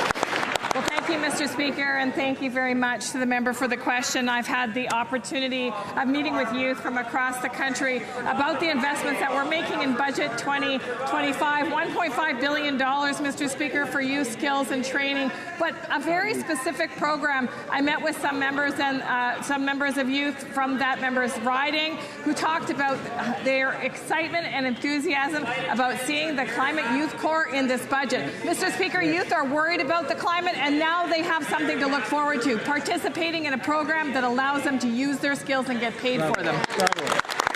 The Honourable Member for Thornhill. Once again, Canadians are finding out that this Prime Minister is all sizzle and no steak. It turns out that his big pipeline announcement won't actually build a pipeline. He's going to have a meeting to set up a plan and then sign a piece of paper that talks about maybe one day putting shovels in the ground. And now he's handing a veto power to the NDP in British Columbia, allowing them to block the whole thing. The Prime Minister is in Ottawa, and we know that he's having trouble with his own caucus on this issue. And now he's ducking the only question that Canadians have. Was yesterday the start of a real pipeline, or just the latest episode in Announce Now and Deliver Never? The Honourable Minister of Natural Resources. Mr. Speaker, I'd invite that member to get a ticket to Calgary tomorrow as well, and they could see why the Premier of Alberta thinks that things have never been so good in Canada. For Thornhill. Mr. Speaker, that wasn't their answer yesterday. In fact, that isn't what the government said at all when they gave BC the veto in this House. Maybe they need to brush up on the Constitution, because Section 92 explicitly gives them the power to build pipelines, whether David Eby likes it or not. He also got the legal authority from this House when they asked us to pass Bill C-5 to circumvent their own regulations. And the only thing holding them back now is the same gutless paralysis that kept our oil buried and Canadians with less money over the last 10 years. So instead of hiding behind the premiers, will he get up and announce that he's going to build a pipeline? Honourable Minister of Natural Resources. Mr. Speaker, they seem determined not to want to see any development in this country. What we understand is it's federal government jurisdiction to approve a pipeline. We also understand that if a proponent wants to take it to the Major Projects Office, we expect them to work in conjunction with the affected jurisdiction and to consult First Nations. The Premier of Alberta understands that. Unfortunately, the members of the opposition don't. Member for Calgary East. The Prime Minister is all set to stage a fake pipeline photo op. What he'll probably do is hand the veto power to kill that pipeline to the BC Premier so he doesn't have to do it himself. Section 9210 of the Constitution says the federal government has the sole power to approve interprovincial projects and get shovels in the ground. The only person blocking the pipeline today is this Prime Minister.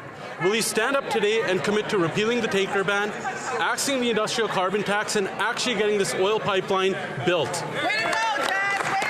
The Honourable Government House Leader. Pipelines have they built? Zero. Mr. Speaker, we learned in the course of the last election campaign that the Leader of the Opposition had in fact never spoken to the Conservative Premier of Ontario, Mr. Ford. Now, I know the Leader of the Opposition to be someone who will look back, maybe look back too often, but he looks very backwards. He'll want to learn from that mistake, and I really suggest he not make that mistake again with the Premier of Alberta. Mr. Leader of the Opposition, please call Danielle Smith. The Honourable Member for Calgary East. With the amount of hot air coming out of that member's mouth, I'm surprised the Liberals haven't slapped a carbon tax on it. That answer was as fake as this Prime Minister's promises. Tomorrow, he'll make this grand show and pretend that he wants to get a pipeline built, but he'll hide behind someone else and get them to cancel it so he doesn't have to do it himself. The only person that can get this pipeline approved is this Prime Minister. Does the pipeline need to be sponsored by Brookfield so it actually gets built? The Honourable Minister of Natural Resources.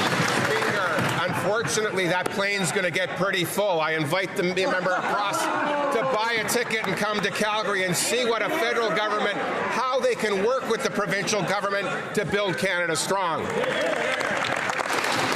The Honourable Member for North Island, Poilievre.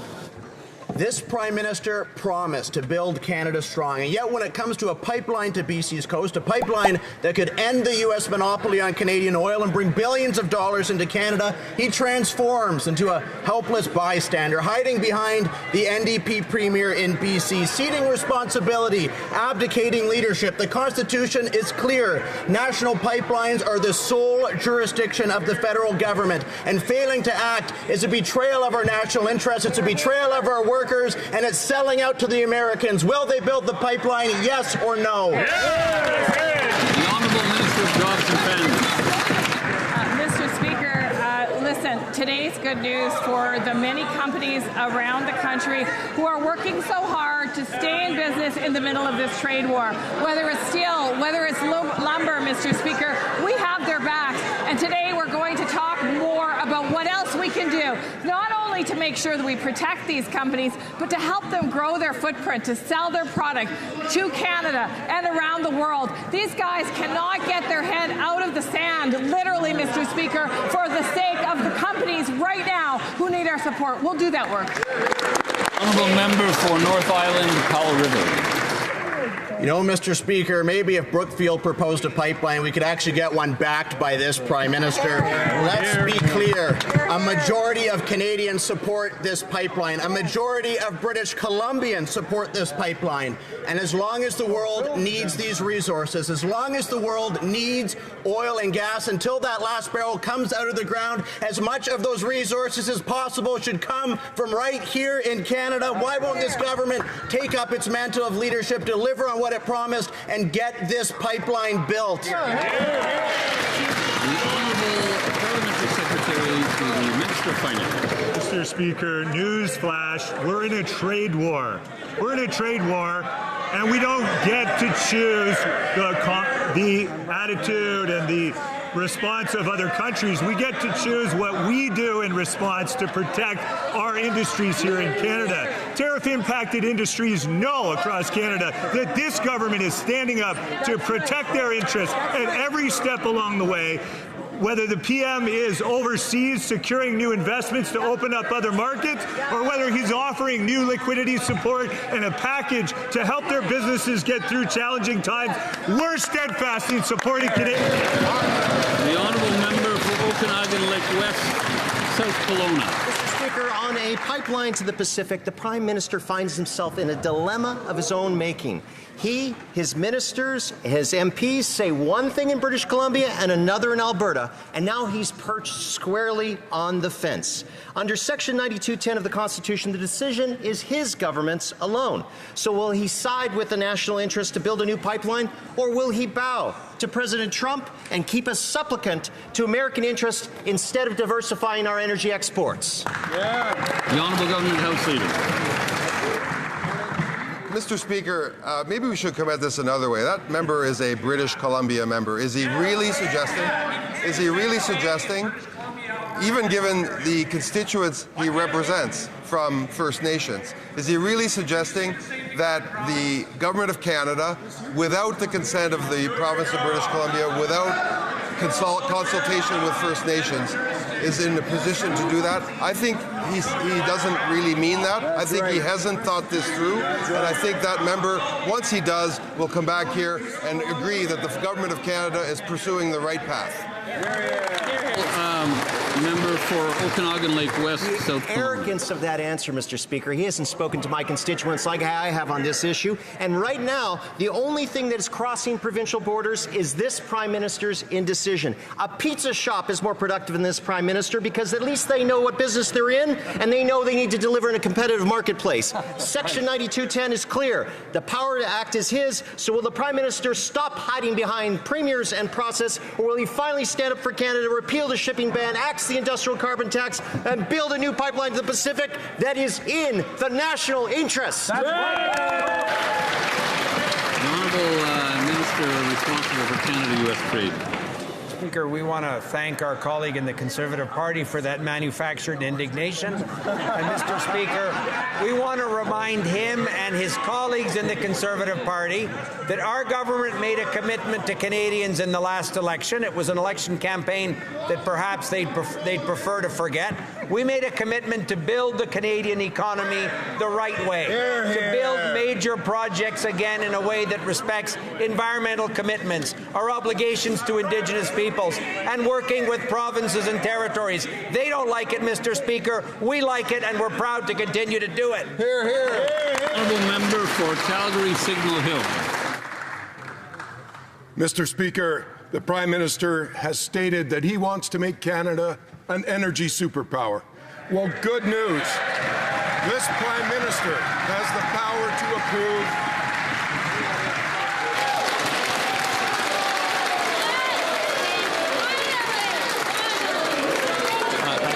I could see that coming. I could see that coming.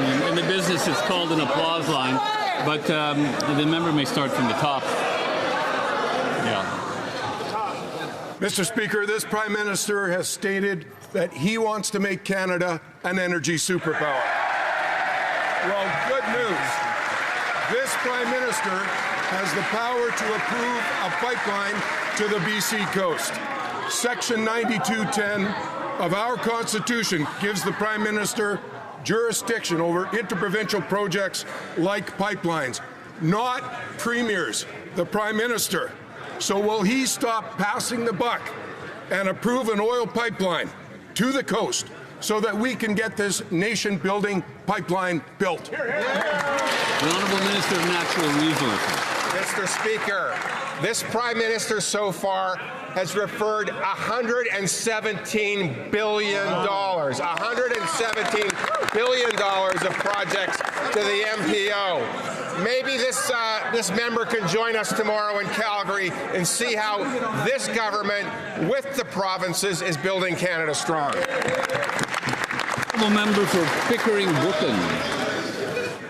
Mr. Speaker, this week, as we begin the 60 days of activism against gender-based violence, and with today marking Economic Abuse Awareness Day, we are reminded of the countless women, children, and families whose lives have been forever changed by abuse.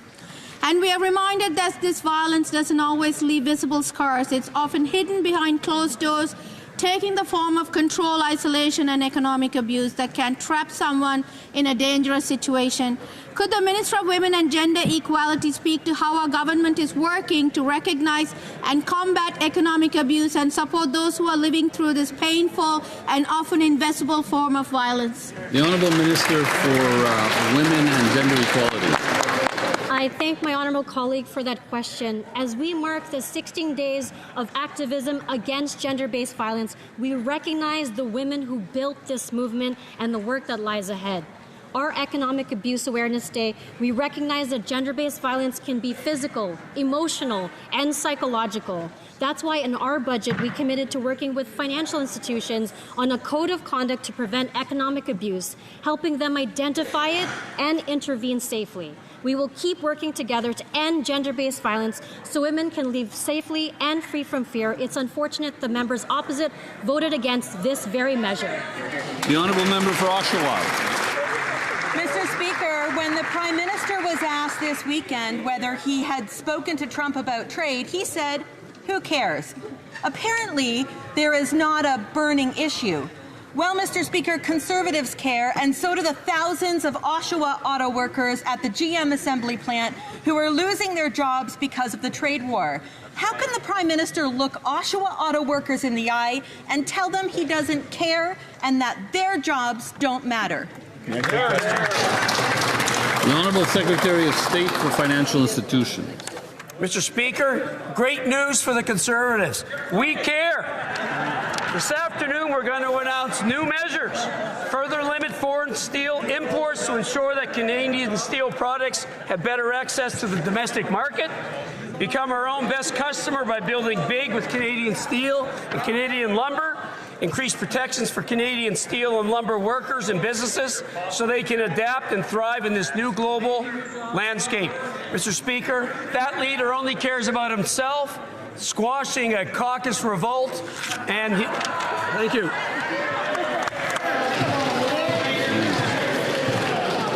I mean, we have unfettered freedom of speech in this chamber. I recognize that, but I think both sides have to refrain from provocation. I think that can lead to disorder, which is unparliamentary. But the honourable member for Oshawa.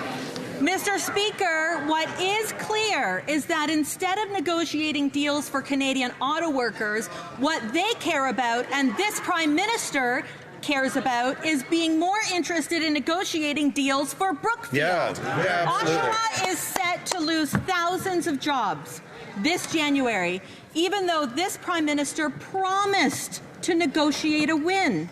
This is a burning issue for Oshawa auto workers. So why isn't it a burning issue for this Prime Minister? Good question. The Honourable Parliamentary Secretary to the Minister of Finance. Mr. Speaker, I'm happy to report that I just recently met with the Unifor Union 222, that's the local chapter at the GM Oshawa plant, and they're happy with what our government is doing to support them. They've said that no deal is better than a bad deal. They've acknowledged our remissions framework and how we've adjusted it, and they are looking to us for leadership and more support. That's exactly what the Prime Minister is announcing later today for tariff-impacted industries. Our government stands steadfast and strong in support of our workers all across Canada. We won't stand down, and we won't take any lessons from the honourable member for Niagara Falls, Niagara on the Lake. Speaker, after 8 months, this Prime Minister has gone from elbows up to who cares when it comes to trade issues with the United States. These comments spark concern in my community, particularly with the thousands of current and former GM workers in St. Catharines who worry about the future of their auto plant. GM has been in St. Catharines since 1929. I can tell you Conservatives care, Canadians care, the workers at these plants who depend on these jobs care. What's it going to take? Does Brookfield have to buy General Motors for this Liberal Prime Minister to finally care? The Honourable Secretary of State for Labour. Mr. Speaker, we were elected on a plan to build big, Mr. Speaker, and I've met with auto workers from across the country, Mr. Speaker, and they know that we have their backs, Mr. Speaker. In a few minutes, the Prime Minister will be announcing more supports for the auto sector, more supports for the steel industry, because we have their backs. But you know what? More than that, Mr. Speaker, we're building big. We're going to build projects in national interest, homes that skilled workers will use to build across this country, Mr. Speaker. Will the Conservatives get on board? The honourable member for Victoria. Mr. Speaker, in 2011, the Harper Conservative government created the conditions for Driver Inc., an illegal scheme where trucking companies misclassify drivers as independent contractors to avoid paying payroll taxes. This has hurt workers, distorted competition in the market, and deprived the federal government of important revenue that it should be able to use to invest in Canadians. In Budget 2025, our new Liberal government took action to end this scheme. Can the Secretary of State for the CRA please inform the House of the measures our government has taken to end Driver Inc.? Good question. The Secretary of State for the CRA. Mr. Speaker, in this historic budget, we are investing new resources to restore fairness to Canada's trucking industry after that party, the Conservatives, broke it. We will lift the moratorium on penalties for unreported fees for service, launch a dedicated compliance program, expand information sharing with Employment and Social Development Canada. These measures will end the illegal Drivers Inc. scheme and level the playing field for companies that follow the law. The Conservatives and the Bloc Québécois both voted against Budget 2025. It's a shame that they didn't support tax fairness. The honorable député. The Honourable Member for Louis Saint Laurent à Kiawenrac. Mr. Speaker, we know the Prime Minister is very familiar with Brookfield, but does he know about PACCAR?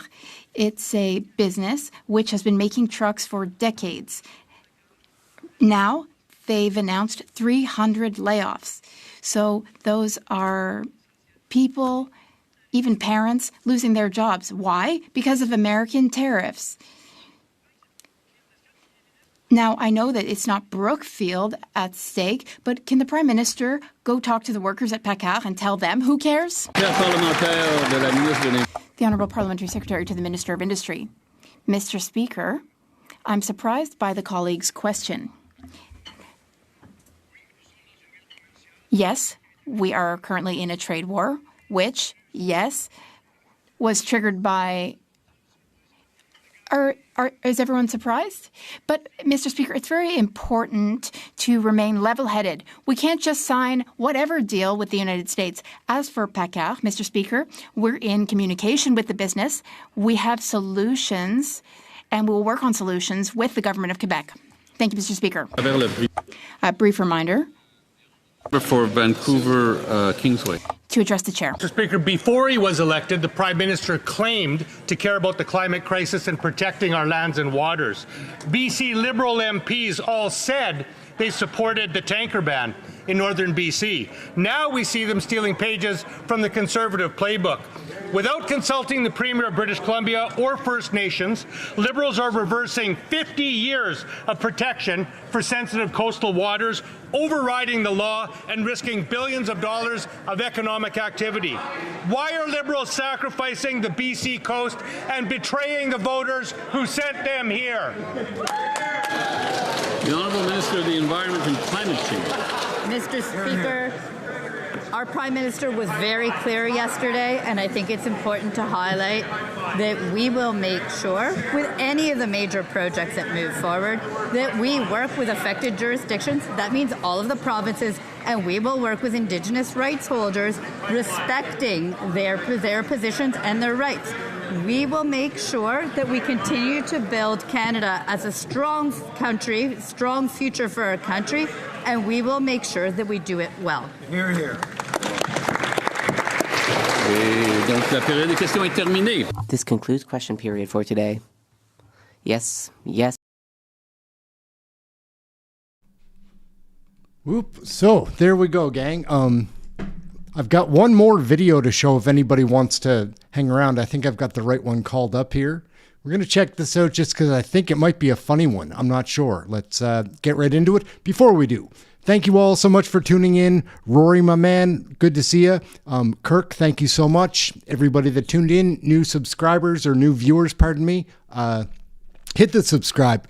Come and join in the chat. It's fun. We've got a very funny, educated, very fed up audience in the chat room, but they're educated. They know what's going on and they're funny. We make light of it at least. Like, got to bring the humor if you can't bring the anger. Anyhow, let's get into this just before we go. Again, thank you all so much. I hope this one is the video that I think it is. What's up? Aaron here, Canadian Looney. So we've got Mark Carney backing down from Donald Trump again. Elbows up, eh? I don't think so. He's not much of a negotiator at all, even if his propaganda machine, CBC, says he is or tries to rationalize his tactics. This is CBC trying to say that it was a good idea. They have some nutjob professor from Dalhousie trying to rationalize why she voted for Carney, trying to make it make sense. It doesn't work that way. It was a huge mistake. He's a bum, backing down, selling us out to the European Union. Try to find that on the Liberal website or any video evidence that he platformed on that during his campaign in this recent election when he was duping Canadians with elbows up bullshit talk. Let's take a look. CBC is a disaster, hard to watch. We've got our eye on them. We're keeping our guard up. You've got to with these clowns. Another major development in trade negotiations between Ottawa and Washington. The U.S. Commerce Secretary is thanking Canada for rescinding its digital services tax. And Ottawa says talks are now once again underway after a decision last night by the Prime Minister's office to axe the levy on U.S. tech giants just hours before it was set to take effect. The retroactive tax suddenly became a non-negotiable for U.S. President Donald Trump over the weekend.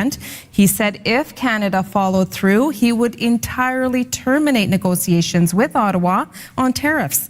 It's the latest in a tumultuous back and forth between Prime Minister Mark Carney's government and the Trump administration. Karina Roman is in our Ottawa bureau tracking the latest. And Karina, good morning. What more can you tell us about this reversal by Ottawa?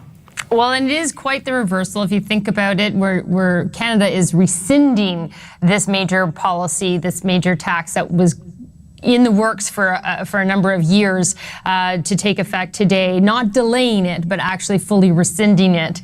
And the reason is very clear. They're not hiding it in the news release that the government put out yesterday. It really is about getting trade negotiations on track. They say it's in anticipation of a mutually beneficial comprehensive trade agreement with the United States. And then Mark Carney in that news release said that in the negotiations on this new economic and security relationship between Canada and the United States, and this is the key part, Canada's new government will always be guided by the overall contribution of any possible agreement to the best interests of Canadian workers and businesses. In other words, the agreement is more important than the DST. And it says that today's announcement, or he says, will support a resumption of negotiations toward the July 21st, 2025 timeline set out at the G7 Leaders Summit in Kananaskis. And that deadline nearly went out the window Friday when Donald Trump suspended talks, said that unless Canada got rid of the DST that was to go into effect today, that talks were off. We haven't come very far with our boy Mark Carney. What a con man, snake oil salesman. And CBC was selling it like he was going to get the big deal. Now he doesn't care. What a strange time in the world. In Canada, especially, it would seem. Anyhow, gang, we're wrapping up right there. Aaron, Canadian Looney, thank you all so much for tuning in. Rory Kirk, way to go. Appreciate all your help. And yeah, we'll go out on Romper Room. I like it. You should do exercises. That's important to our good health. And friends, tomorrow we are going to be visiting with a fisherman who will tell us about his very enjoyable hobby. Now, I would like to see you all through our magic mirror. Romper bumper, stomper boo, tell me, do. Magic mirror, please tell me today, did all of my friends have fun at play? I see all of my friends in Alberta. It's nice to see you. And I see Dan and Vivian. I see Marlon and Mona. I see Catherine and Harley. I see Anne and Elizabeth and Jane. I see Bert and Nicole, and I see you too. I hope to see you tomorrow, right here in Romper Room. Ding dong, knock, knock, hey, daddy, do. Bing bong, tick tock, bebop, boom. Kick off your weekend with exciting CFL action when the Edmonton Eskimos tackle the BC Lions in Vancouver. Tomorrow night at 10:30 on CFTO TV. Ding dong, knock, knock, hey, daddy, do. Tip tap, pitter pat, granny cat do. Rooty toot, kimble, loopy loo. Bobbity stompity, romper room. Romper room and friends. Later, gang. Thanks for watching. Same time, same place tomorrow. We'll have lots of videos to watch as we lead into question period. Then we'll jump right over there and see what kind of foolishness is taking place at the Clown Circus in the Sausage Factory. Ciao for now. Hit the like, share, subscribe, all those fun things. Catch you later, gang. Thanks for watching.